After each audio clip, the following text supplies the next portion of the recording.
जो किसी कामिनी की तरफ मन को नहीं जाने दिया, जो वाणी को कभी प्रपंच की वार्ता में नहीं लगाया और जो कभी लंगोटी का कच्चा नहीं हुआ, वही सच्चा महात्मा है। कभी भी व्यभिचारी की एक जैसी दिनचर्या बहुत काल तक नहीं हो सकती। 2-4 दिन प्रयास करेगा, गिर जाएगा। ब्रह्मचर्य कभी भी दिनचर्या में फर्क नहीं पड़ेगा, चाहे जैसी स्थिति हो। चाहे शरीर नहीं उठ पा रहा तो उसका चिंतन भागवती होने लगेगा।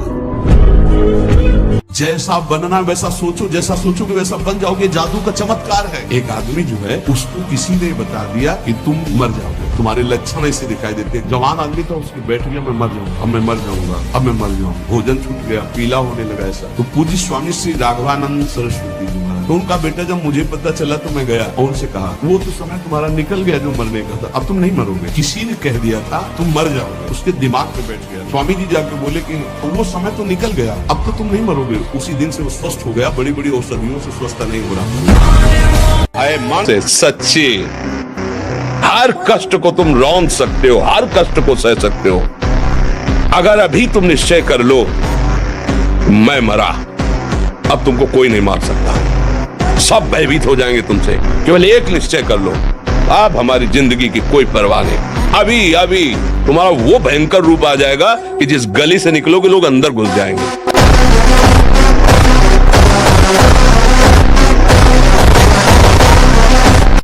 जो मनुष्य दूसरे प्राणियों के शरीरों की हिंसा करके या हिंसा करवा के या हिंसा का अनुमोदन करके अपने शरीर को पुष्ट करता है, जैसे पशुओं को लाके काट के फिर खाना।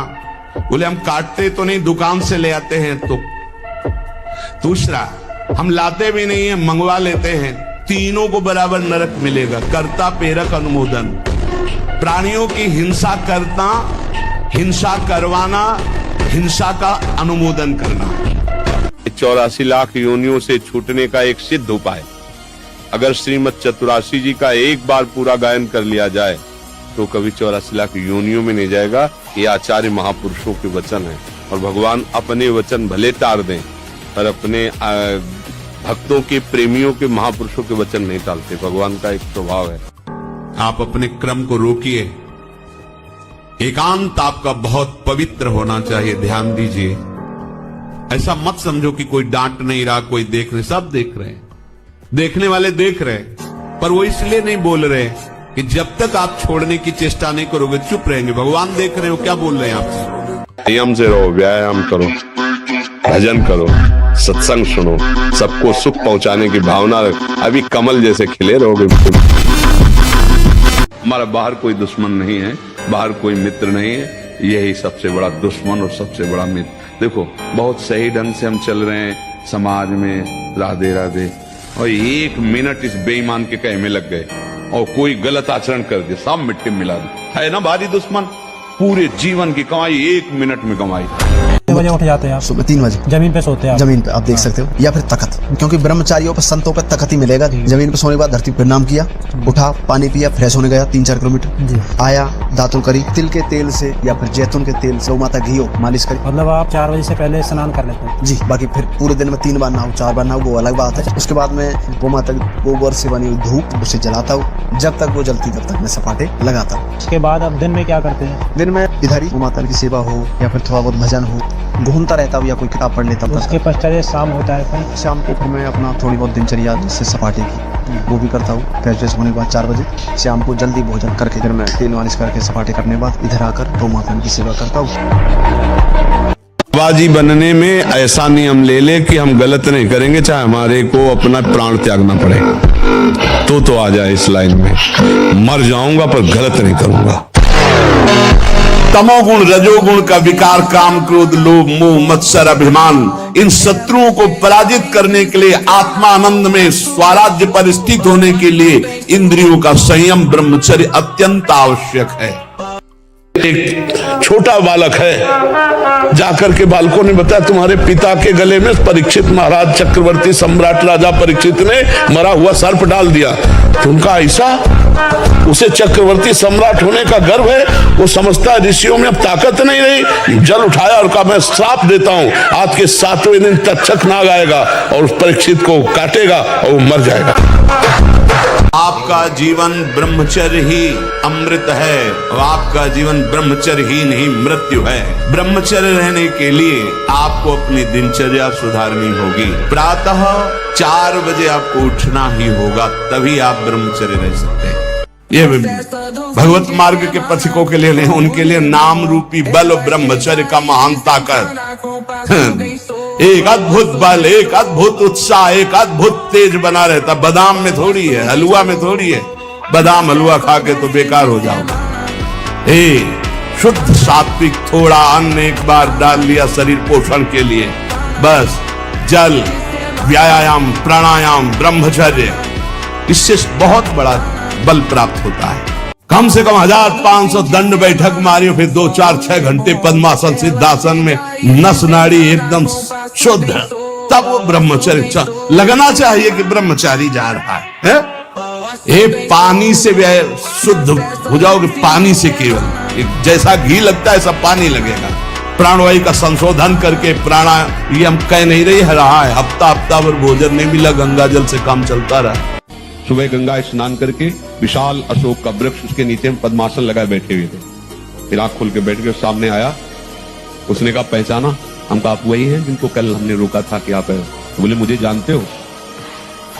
तो कहा आपको तो नहीं जानते, लेकिन आप हमें नहीं जानते। तो उसने पहले चाकू निकाली और रखा, बोले इसको जानते हो?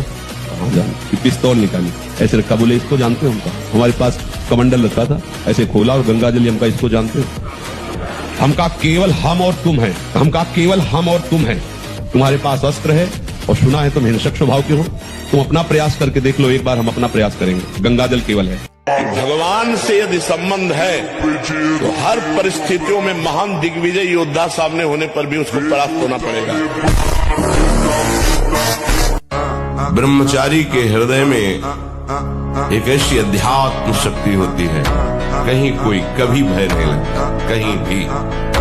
अगर कभी भय का भी अवसर आता है तो उसकी जांच करना है, कहां भय, कौन सा भय, क्या है, थोड़ी ही देर में समाप्त। तो नाम जापत नाम शुरू करता है तो हाहाकार मच जाता है मन के अंदर। तभी वो साधक कहता है बहुत पाप की वृत्तियां आती, गंदी बातें आती, ये वो आती नहीं, हाहाकार मचा दिया नाम ने। अब सबको निकलना पड़ेगा, चाहे 7.5 शनिचर चल रहा हो, चाहे जो कुछ चल रहा हो, आप राधा राधा कृष्ण कृष्ण हरि हरि राम राम जपो और आप देखो आपका मंगल होता है कि नहीं। कोई ग्रह नक्षत्र तुम्हारा बुरा नहीं कर सकता तब तक जब तक आपके बुरे आचरण। ब्रह्मचर्य रहने के लिए कम से कम 2 बार सर्वांग स्नान अत्यंत आवश्यक है। अगर आप शौच कई बार जाते हैं, कोई ऐसी परिस्थिति आ जाती है तो कमर से स्नान कीजिए, पर 2 बार तो स्नान होना ही चाहिए आपके शरीर का। उससे ब्रह्मचर्य को सहायता मिलती, शरीर की गर्मी नष्ट होती है और हमारे भाव में भी पवित्रता आती है। ये महकुआ साबुन और वो जो लगा के जरूरत नहीं है। अगर आपको शरीर को स्वस्थ रखना है तो आप रगड़ करके ऐसे ही नहाइए। ये जो रज हम लगाते हैं ना, ये अपने आप में बहुत सामर्थ्यशाली है। जब आप नहाओगे तो जो रज लगी ना, वो और छिद्रों को साफ कर देगी। स्नान कर फिर आपको साबुन लगाने की जरूरत। रोग शोक धन के अभाव, वस्तु के अभाव में रात दिन जल रहे हो, रो रहे हो कि कोई प्यार करे हमें, मत रो, मत देख किसी की तरफ, मैं तुझे प्यार करूंगा। मेरा केवल नाम ले, अगर सब दुखों से दूर न कर दूं तो कहना। तो जो ब्रह्मचर्य पालन करता है, रोग से लड़ने की सामर्थ्य आती है, शोक स्पर्श नहीं कर सकता, मोह पर विचार करने की सामर्थ्य आती है, प्रमाद स्थिति नहीं रहती, अकर्मण्यता नहीं रहती, अकाल मृत्यु नहीं होती। ब्रह्मचारी कभी विचारों से दरिद्र नहीं होता है, अशांति नहीं होती। ब्रह्मचर्य समस्त दोषों का नाश कर देता है। हमारे ऊपर कोई अनिष्ट आने वाला है, हमको पता चला 1 महीने के अंतर्गत कोई घटना घटेगी, क्योंकि आपका ग्रह नक्षत्र अमुक अमुक जगह ऐसे आया है। अब हम अनुष्ठान की खोज करें कि उस घटना का किस अनुष्ठान के द्वारा हम काट कर सकते हैं, और वो अटैक बहुत लघु होगा या मिट भी सकता है। ज्योतिष शास्त्र को वंदना है, भगवान ने रचा है कि आगामी क्या होने वाला है उसको हम मिटाने के लिए अनुष्ठान कर सकते हैं। कोई देवता थोड़ी, हमारा कर्म का परिणाम है, तो हम उसका प्रायश्चित कर रहे हैं, तो भगवान उस प्रायश्चित के अनुसार, तो जैसे हम औषधि, हमारा सर दर्द हुआ, प्रारब्ध है, अब हमने एक टेबलेट लिया, ये टेबलेट प्रायश्चित है, पर जो अब मान लो आपकी 25 वर्ष की अवस्था हुई और 10 वर्ष आप करते रहे हैं, अब आपको संभलना बहुत ही कठिन है, क्योंकि जो संभलने की अवस्था थी उसमें तो आपने नष्ट कर दिया, अब संभलना कठिन। लेकिन फिर भी संभलने का उपाय है, आयुर्वेदिक किसी अच्छे वैद्य से और धातु पुष्टता की औषधि ले, और व्यायाम, भोजन सुधार, संग सुधार, चिंतन सुधार, शास्त्रों का स्वाध्याय और नाम जप, यही हमारे हृदय में निश्चय है, इसी से सुधार हो सकता है। वीर है वो बल है। लघु शंका को बैठोगे, जरा सा स्पर्श करोगे, वीर निकल जाएगा, आपकी दुर्गति हो जाएगी। यदि आप हस्तमैथुन करेंगे नई अवस्था में, तो ब्याह होने के बाद आप गृहस्थी लायक नहीं रहेंगे, संतान उत्पन्न करने लायक नहीं रहेंगे, आपकी क्षमता नहीं रहेगी। डॉक्टर से ऐसी औषधि लो जिससे वीर पुष्ट हो। कई प्रकार की ऐसी आयुर्वेदिक औषधियां आती हैं जो वीर को पुष्ट करती हैं, और अगर वो थोड़ा वीर पुष्ट हो, आप थोड़ा व्यायाम करें नित्य नियम से, और थोड़ी देर सत्संग सुने, नाम जप करें, तो निश्चित परिवर्तन हो जाएगा। नाम जप करोगे ना तो फिर सब ठीक हो जाएगा। नाम जप में बहुत सावर है बच्चा, सब ठीक हो जाएगा धीरे धीरे, लंबे समय तक, उबना नहीं। और जब आपको समय मिले तो 2-4 बार आओ, यहाँ का वायुमंडल आपको पवित्र करेगा। जो नीच मनुष्य कामना और लोभ के वशीभूत होकर दूषित दृष्टि से हर स्त्री को भोग भाव से देखता है, बोले जो दुष्ट दूषित भाव से माताओं बहनों को भोग दृष्टि से देखता है, तो यहाँ बड़ी बड़ी चोंच वाले वज्र के समान, जिनकी चोंच ऐसे कि बार बार हजारों वर्ष उनकी आंखों को नोचते और खाते रहते हैं, वो आंखें बार बार होती रहती है, बार बार निकालते, यही वहां है कि मरना नहीं है। इस पापी को पलक झपकने तक के लिए विश्राम नहीं। अगर बस चले तो हम सब समस्याओं को मिटा दें, लेकिन हमें मिटाना नहीं, हमें भोगना पड़ता है। बड़े बड़े संतों को भोगना पड़ता है, नहीं भोगना पड़ता। तो इसलिए ये विचार कीजिए कि अगर मिटाना संभव होता तो दशरथ जी की मृत्यु नहीं होती। जिनके पुत्र भगवान राम है, राम के पिता कहलाने का सौभाग्य जिनको मिला, उनको भी तड़प तड़प करके प्राण त्यागने पड़े। हा राम हा राम। परंतु मैं संतानहीन रहने का अधिकारी तो हूं दासराज, इसलिए मैं गंगा पुत्र देवव्रत चारों दिशाओं, धरती और आकाश को साक्षी मानकर आज ये प्रतिज्ञा करता हूं कि आजीवन ब्रह्मचारी रहूंगा, जीवन भर विवाह नहीं करूंगा, वंशहीन ही जीऊंगा और वंशहीन ही मरूंगा। ये मेरी अखंड प्रतिज्ञा है। क्या मुर्दे जैसा जीवन, जो इंद्री जैसा चाहे वैसा डाउन कर दे, जैसा चाहे वो हमें शोक दे दे, दुख दे। थोड़ा सा साहसी बनो, तुम भगवान के अंश हो, तुम कुछ भी कर सकते हो, कुछ भी, बुरा से बुरा, भला से भी भला। ब्रह्मचर्य एक विलक्षण महाव्रत है। ब्रह्मचारी का सौंदर्य प्रस्फुटित होता है, एक नूर उसके चेहरे पे झलकता है जो ब्रह्मचर्य को धारण करता है। एक नवीन आकर्षण, बालवत चेहरा, एक आकर्षण होता है। भागवती डिप्रेशन के शिकार होते चले जा रहे हैं। क्यों? कल भी एक यहाँ बहुत परेशान, डिप्रेशन है कि आप समझिए पहले। व्यर्थ का चिंतन, क्या जीवन ऐसा, अगर हम भगवान के भक्त का वेश धारण करके अपनी रसेंद्री और जनेंद्री के सुख के लिए भटक रहे तो धिक्कार है, हमारे जीवन को धिक्कार है। श्वांग रचने से काम नहीं चलता। अपने जीवन को प्रभु के चरणों में जो समर्पित कर देता है वही महात्मा बनता है। मनमानी आचरण बड़ा विचित्र खेल है। हम भेष रख करके भी वही करना चाहते हैं जो संसारिक जन करते हैं। ये मनुष्य जीवन मिला है, थोड़ी सेवा कर ले, ज्यादा नहीं, 10 रुपए का दाना लेकर ऐसे डाल दो पक्षियों के चुनने के लिए। एक मिट्टी का पात्र से लाके पानी भर के रख दो, उतने से बहुत बड़ी सेवा हो। 10 पक्षी छक गए तो 10 परमहंसों को पवा दिया आप। ये ब्रह्मचर्य रोकने के लिए बिल्कुल बीमार की तरह भोजन किया जाता है, दाल रोटी साग बिल्कुल, और पवित्र विचार, चिंतन पवित्र, आचरण पवित्र, आसन पवित्र, तब वो ये ब्रह्म शक्ति है, कोई साधारण थोड़ी। पर बड़े भाग्यशाली जो इसे रोकना चाहते हो, प्रयास करो, प्रयास करो। कम से कम 1500 दंड बैठक मारी, फिर 2, 4, 6 घंटे पद्मासन सिद्धासन में नस नाड़ी एकदम शुद्ध है, तब वो ब्रह्मचर्य लगना चाहिए कि ब्रह्मचारी। इनको लोग क्या समझते हैं, इसके लिए हम जीते हैं क्या? हमारी क्या समझ, ये बात समझ के जीना चाहिए। हम धर्म से जीते हैं, हमारी समझ भागवतिक है। अब तुम क्या समझते हो, तुम्हारी समझ है, किसी की समझ के गुलाम नहीं है हम। ये जीवन मस्ती के लिए मिला, किसी समझ के लिए नहीं, समझ रहे? हम अपने सत्य की मस्ती में हैं। तुम हमको क्या समझते हो, इससे हमें कोई फर्क नहीं पड़ता। हम क्या समझ करते, इससे फर्क पड़ता है। अगर हम धर्म से किसानी करते हैं, धर्म से व्यापार करते हैं और नाम जप करते हैं, तो बिना गंगा नहाए भी भगवत प्राप्ति हो जाएगी। और गंगा नहाते हैं और मनमानी आचरण करते हैं, पाप करते हैं, तो गंगा नहाते हुए भी आपको नरक जाना पड़ेगा।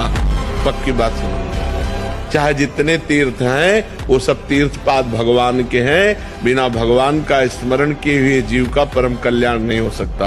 हाँ, भगवान का स्मरण करते हुए गंगा स्नान करे, लाखों गुना पुण्य बढ़ करके प्राप्त होगा। वीर आप नष्ट नहीं करते तो इतने बलवान हो जाते हैं कि एक बार विष को भी वो पचा डालेंगे, इतनी उसमें सामर्थ्य है, आपकी हानि नहीं होने देंगे। शरीर के भीतर बताया था कल भी, एक मनोवाह नाम की नाड़ी है। इस नाड़ी का कार्य है मथानी जैसे नहीं, जो दूध दही का मंथन करे तो मक्खन निकाल देती है, ये इतनी चिंतन से गर्म हो जाती है नाड़ी। तो वीर पूरे शरीर के रक्त के साथ है, उसी से आपकी हड्डियां मजबूत होती हैं, उसी से आपका शरीर बलिष्ठ होता है, उसी से आपके मन को पवित्र विचारों में चलने की सामर्थ्य मिलती है। लाखों में कोई एक ऐसा जो ये बात कि मुझे परमानंद प्रभु चाहिए, ना कि अब भोग, बहुत भोग लिया और बहुत देखा, ऐ मन अब नहीं गलत करेंगे। मनमानी आचरण करने के कारण, ब्रह्मचर्य ना रहने के कारण छोटे छोटे अवस्थाओं में बहुत ही दयनीय दशा है शरीर की, बुद्धि की, मानसिकता की। जब तक पाणी ग्रहण नहीं तब तक ब्रह्मचर्य का विधान शास्त्रीय विधान है, तभी गृहस्थ धर्म उनका बहुत सुंदर होता है। मैं भगवान का दास हूँ, मैं किसी भी स्थिति में निराश, उदास, हताश नहीं हो सकता हूँ। मैं हर कोशिश करूंगा, बाहरी और आंतरिक शत्रु कोई भी मुझे परास्त। रात में सोते समय बहुत सावधान हो जाना चाहिए उपासक। वैसे तो हर समय सावधान, पर सोते समय ऐसे सावधान होना चाहिए जैसे मृत्यु के समय योगी जन अपने सारे इंद्रियों को समेट लेते हैं और अपने स्वरूप में, अपने प्रीतम के स्वरूप में लगा देते हैं। तुम रोज शयन के समय ऐसा अनुभव करो, मैं नींद में जा रहा हूं या मृत्यु में जा रहा हूं, इसमें कोई फर्क नहीं पड़ता। पता नहीं आंख खुले कि न खुले। कितने ऐसे हैं कि सोते ही रह गए। क्या मुर्दे जैसा जीवन, जो इंद्री जैसा चाहे वैसा डाउन कर दे, जैसा चाहे वो हमें शोक दे दे, दुख दे। थोड़ा सा साहसी बनो, तुम भगवान के अंश हो, तुम कुछ भी कर सकते हो, कुछ भी। एक नवीन उत्साह, कई कई दिन भोजन न मिलने पर कभी ऐसा नहीं कि ऐसे बैठे, एक नवीन उत्साह। ब्रह्मचर्य एक महान बल, महान तेज है जो कभी तुम्हें झुकने नहीं देगा। आप शरीर पवित्र रख के देखो, एक महीना जूठा मुंह मत रखना, शरीर पवित्र रखो और ब्रह्मचर्य रह के देखो। 1 महीने में आपको ऐसा लगेगा आप देवता हैं। 1 महीने में लगने लगेगा, एक मतलब दिव्यता आने लगेगी। पाप वाली बात हंसी मजाक में भी मत बोलो। जो साधक आत्मज्ञान प्राप्त करना चाहता है उसे चाहिए सत्य बोले, परिमित बोले, थोड़ा बोले और संशय रहित बोले, परिपूर्ण स्पष्ट बोले, अनुभूत बोले, वाणी को चंचल ना होने दे, मर्यादा से बोले। ऐसा बोलने वाला साधु परमार्थ की उन्नति को प्राप्त होता है। 2 करोड़ नाम जप करने वाले के हृदय से धन का अभाव हो जाता है, सारी अनुकूलताएं उसको घेर लेती हैं, सारे वैभव उसको घेर लेते हैं। जैसे समुद्र बिल्कुल नहीं चाह करता पर नदियां दौड़ती हुई समुद्र में अपने आप समा जाती है, ऐसे ही 2 करोड़ नाम जापक के पास अपने आप सुख समृद्धि घेर लेती है।